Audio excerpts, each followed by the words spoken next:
Saudara-saudaraku yang dikasihi Tuhan Yesus Kristus, saya yakin kita semua ada dalam sukacita karena kasih Tuhan masih melingkupi kita.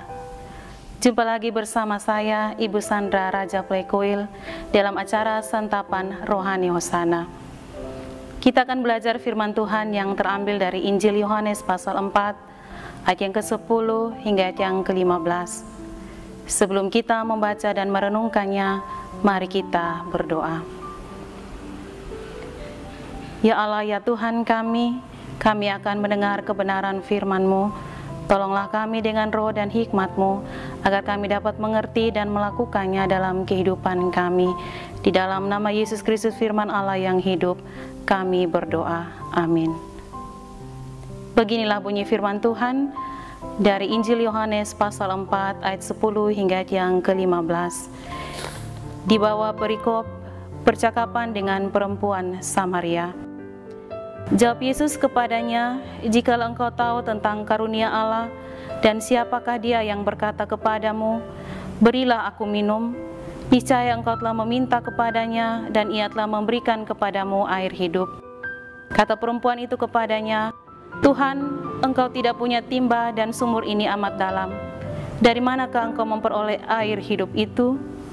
Adakah engkau lebih besar daripada bapa kami Yakub, yang memberikan sumur ini kepada kami, dan yang telah minum sendiri dari dalamnya, ia serta anak-anaknya dan ternaknya?" Jawab Yesus kepadanya, "Barang siapa minum air ini, ia akan haus lagi, tetapi barang siapa minum air yang akan kuberikan kepadanya, ia tidak akan haus untuk selama-lamanya.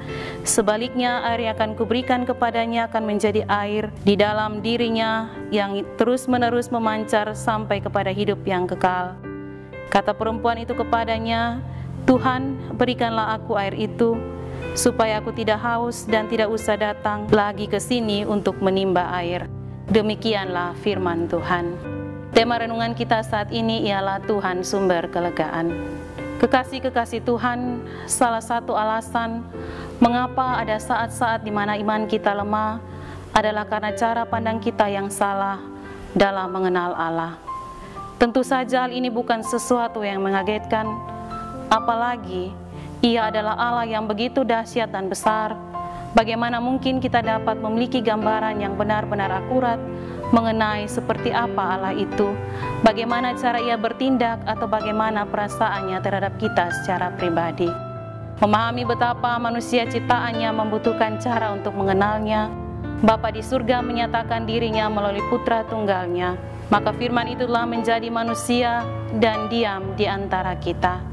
Semakin baik pengenalan kita akan Tuhan Yesus, semakin baik pula pengenalan kita akan Bapa di sorga. Dan ketika kita melihat bagaimana cara Tuhan Yesus memperlakukan orang-orang di sekitarnya, kita dapat memiliki sebuah gambaran yang nyata tentang kasih Allah kita.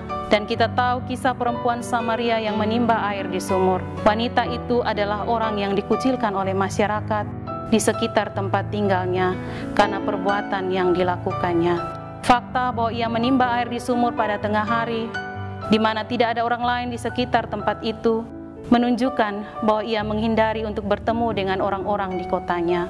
Nyatanya bukan hanya masyarakat di kota itu yang berpendapat, tetapi perempuan itu pun merasa bahwa ia harus menyendiri. Tetapi apa yang Tuhan Yesus lakukan? Ia mengasihi perempuan itu.